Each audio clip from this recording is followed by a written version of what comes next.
Hello, my name is Wade and welcome to this video classroom about The Book Thief by Markus Zusak. This book is a really long book. It's 540 pages. Now, before you freak out, realize that there are a lot of drawings inside. There is also a book within a book with a lot of drawings in it. And there are differing sizes of typeface. Some will be this big and some will be very small. So it's not exactly 540 pages. Don't freak out. We've got a long way to go. We've got 2 partials to get this done, and we will. Now, let's begin with the book. The most important thing about this book, I think you need to know, is that its narrator is Death. You know, the guy with the cloak and the scythe that kills people or takes them to the great hereafter. In this book, we're dependent on the narrator, Death. And there are a lot of reasons for that.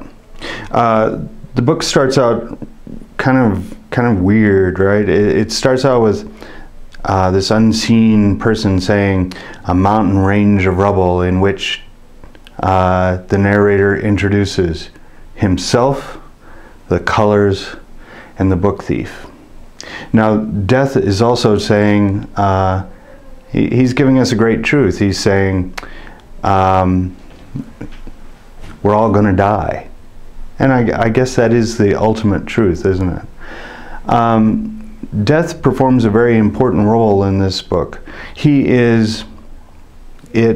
is our only possible narrator, I think. Death can go back and forth in time. Death understands how people feel before they die and after they die. Death is also omnipresent, meaning he's everywhere. He can see things that we can't, right? And because this book takes place during the Nazi era, actually the book starts in 1939, we haven't, and the German people of the time had not been introduced to a thing called the Holocaust, the mass extermination of political prisoners, gypsies, Russians, and of course the Jews.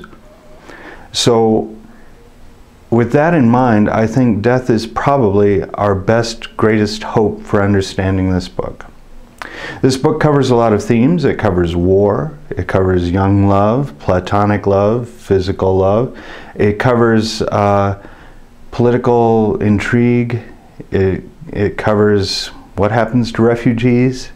It talks of people you don't normally hear about in novels about World War II. There's a lot of profanity in this book. Don't freak out. It's not bad profanity. But words like asshole and Zaumensch, which I'll explain in class a little more in depth, are pretty harsh terms. And the reason for that is not because the author wants to shock you. It's because where our main character, Liesel, is in among the working class people of this little town outside of Munich. So I'm not sure that people don't talk that way. I'm sure we all know people who come from different classes than we come from, and therefore they speak and act a little differently than we would. So let's keep that in mind as we read this book. Finally, 540 pages, that means we're going to have to do about 100 pages every week and a half or so. So I would suggest you get started reading on it.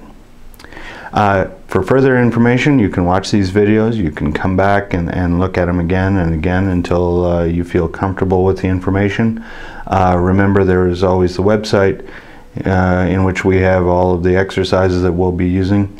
But mainly, I want you to enjoy this book, and I want you to feel this book. This book is dying, no pun intended, is dying to be touched and read and felt.